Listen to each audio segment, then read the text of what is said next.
Qu'est-ce qui s'était passé le 4 janvier? Commençons par le début.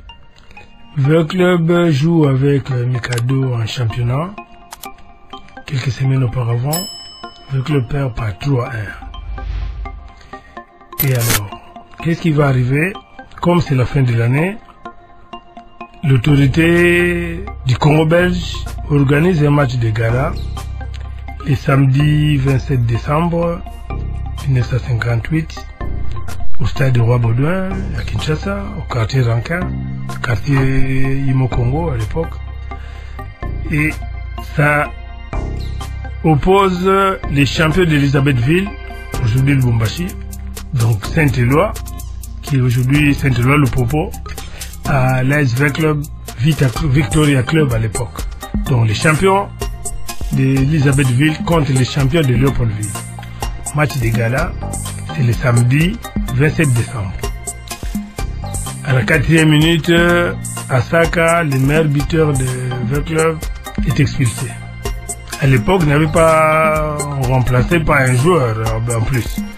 Non seulement on ne remplaçait pas, mais celui-là vient de se faire expulser. Donc ils vont jouer à 10 jusqu'à la fin et c'est la pièce maîtresse. Le club prend 5-1. Le dimanche qui suit, le dimanche 4 janvier, on joue le demi-finale de la 4e coupe du gouverneur du Congo belge qui s'appelait à l'époque Pétillon. Les matchs opposent le club à Mikado. Mikado, c'est l'équipe de Sabena, donc de la société aérienne de l'époque, qui avait remplacé après Air Congo puis Air Zaïre.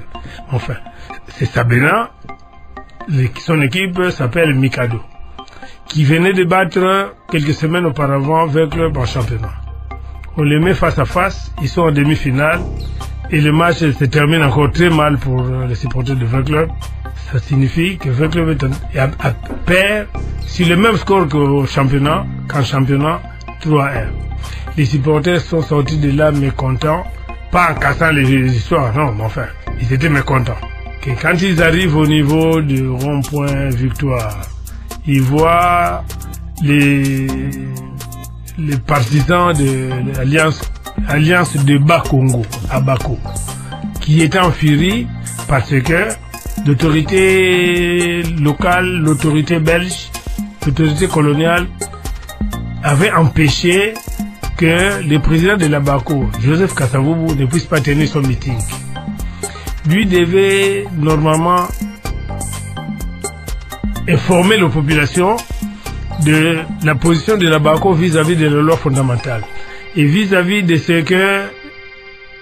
qu'avait rapporté de sa non-participation à la conférence d'Accra où était parti Lumumba, Papa Diomi, enfin ils se sont retrouvés là.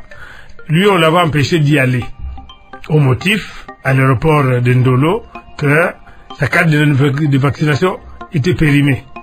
Alors on l'avait retenu ici parce que les Belges ne voulaient vraiment pas qu'il y participe parce que c'était le leader à l'époque. Alors, en empêchant de tenir son meeting pour donner la position de la Bako à ses militants, ça enflammait les gens. Si bien que je vois encore la voiture, la Jeep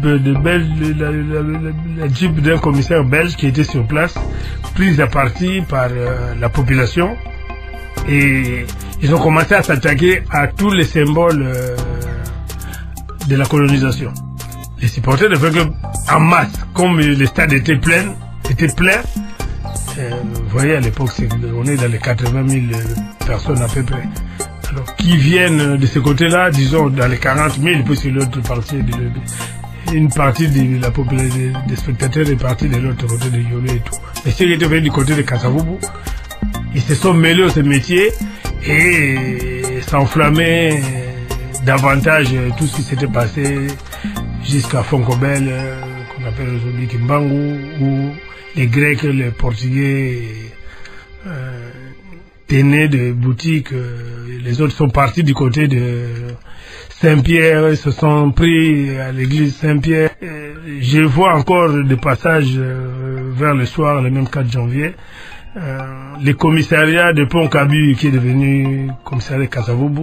Je vois encore un véhicule, l'occupant d'un véhicule, un policier, un commissaire pour la police, malmené par les supporters.